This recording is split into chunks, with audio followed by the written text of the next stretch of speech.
গোপালের কথা মহা মনে মনে মনে মনে ভাবলেন। গোপাল যখন এত লোকের কথা ছিল তখন পরশু দিন যে টাকা পরিশোধ করবে, এই অনেক পরমু মহাজনের গোপালের বাড়িতে হাজির হল।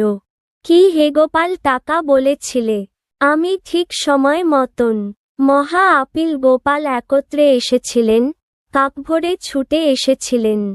দয়া করে বাড়িতে দাওয়ায় তার কাছে বিশ্রাম করুন, আমি যত তাড়াতাড়ি সম্ভব আপনার টাকা পরিশোধের ব্যবস্থা করছি। আপনি কষ্ট করে আমাকে আমার কৃতার্থ করতে পারেন। আমার বাড়ি আজ হল। মহাজনের তো এখন টাকাই মনে করে।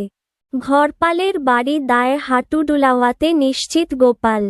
কিছুক্ষণ পরে পাল আর গোপালের বড় ছেলে হাতল।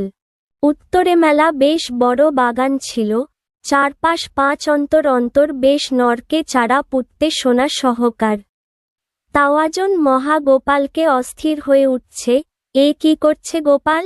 আমার যে সময় হচ্ছে, কাজ আছে যে, গদিতে যেতে হবে। সমাধানে জলখাবারও দেখা হয়নি, বাড়িতে করলি শীঘ্র। কয়েক বসুন না, এখনই হবে পোতা। আপনার ব্যবস্থা করে যদি আজ জল গ্রহণ করা হয়। এই দেখুন করছি, আপনি আর নিজে দেখুন।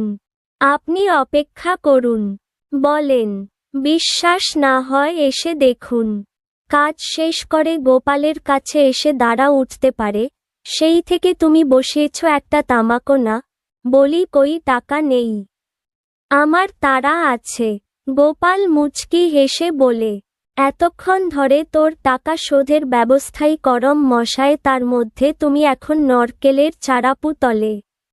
আমার ব্যবস্থা করতে কি করে? গোপাল বলে, এই যে নারকেলের চারা পুঁতলাম এবং নারকেল গাছ হবে এতগুলো নারকেল গাছে, আর ফল হবে তা কম নয়। 2 বছরের নরকেলের টাকায় আপনার সব দায় শোধ হবে। আপনাকে যখন আজই টাকা শোধের ব্যবস্থা করব, তাই কথা বলছি। 2 বছরের জন্য নরকেলের ইজরা আপনাকে দিয়ে এলুম। আর ভাবছেন কেন? ধরুন আপনার কথা বলতে বলতে নিশ্চিন্তে পেয়েই আমি সুদ সমেত। গোপালের কথা সাংবাদিক পাওনাদার হাসবে না মনে মনে ভাবতে শেষ পর্যন্ত বেচারা হল। গোপাল বলে, এখন টাকাটা নগদ। গোপাল একবার হাটে আলু কিনতে চাই। পথই দেখা হলো এক বন্ধুর সাথে। রসিক বন্ধুটি গোপালের আলু কেনার কথা উল্লেখ করে।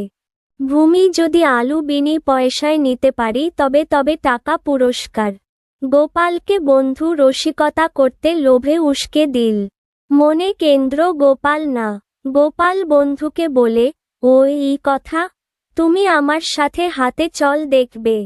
দিব্য 20 পয়সায় আলুনি নিয়ে বাড়ি ফিরব। অনেক নেতা পয়সা দেব না, তুমি শখে তাব নিও।